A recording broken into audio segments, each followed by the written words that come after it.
শরীরের মধ্যে কারো যদি নিয়ত সহি না হয়, এরপরে শরীরের মধ্যে কারো উপার্জন যদি হারাম হয়, পশু ক্রয় করার পর অংশীদার বানানো যাবে কিনা? কোরবানির পশু কেমন হতে হবে? ল্যাংড়া পশু দিয়ে কোরবানি করা যায় আছে কিনা? দাঁতবিহীন পশু দিয়ে কোরবানি করা যাবে কিনা?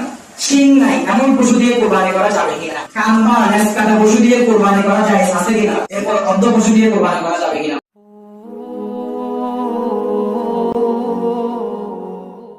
শরীরের মধ্যে কারো যদি নিয়ত সহি না হয়, 7 জন শরীক হইছে, এখন 7 জনের মধ্যে দেখা যাইতেছে একজনের নিয়ত ঠিক নাই। একজনের নিয়ত হচ্ছে অন্যান্যবার কোরবানি করছি, এবার কোরবানি না করলে মানুষ কি বলবে আমাকে, বা সবাই কোরবানি করবে মাংস টাংস খাবে, আমি যদি কোরবানি না করি আমার ঘরে তো বাচ্চা আছে, তারাও বুঝতে বুঝতে খাইতে হবে না, আমরাও একটা ভাগ নিই। নিয়তটা কি? তার বুঝতে খাওয়া, মানুষকে দেখানো, তার কোরবানি হবে না। তো তার তো হবে না, তার সাথে শরীক যারা তাদেরও হবে না। এই কারণে শরীরে কোরবানি করতে গেলে খুব হুঁশিয়ার, কোরবানির বিষয়গুলো খুব সেন্সিটিভ বিষয়, খুব সাবধানে এগুলো করতে পারে। একজনের নিয়ত যদি সহি না হয়, বাকি সবার কোরবানি কে বাদ।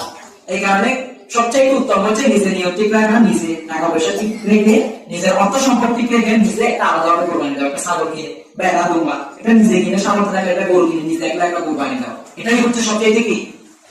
এরপরে শরীরের মধ্যে কারো উপার্জন যদি হারাম হয়, যে অংশীদার যারা আছে তাদের যে কোনো একজন উপার্জন হারাম।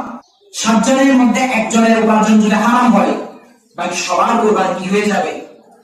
বাদ। এখানে সবার 7 জন হলে 7 জনের উপার্জন হারাম হতে হবে। হারাম কারো উপার্জন থাকলে কোরবানি হবে না। তো এই কারণে শরীক যারা নেবেন, অংশীদার যারা নেবেন, যাচাই বাছাই করে শরীক দেখে নেবেন।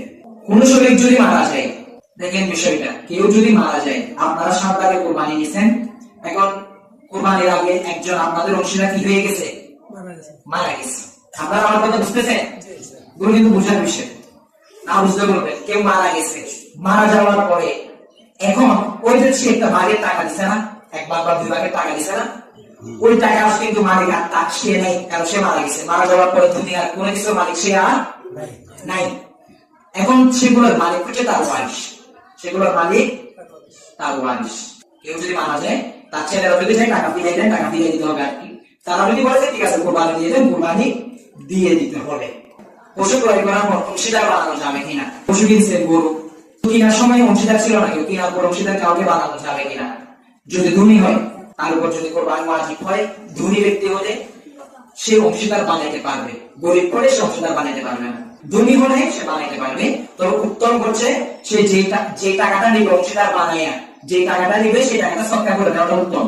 আর যদি বলে যে না আমি খরচ করবো, টাকাটা করতে পারবে, কিন্তু সৎকার করবার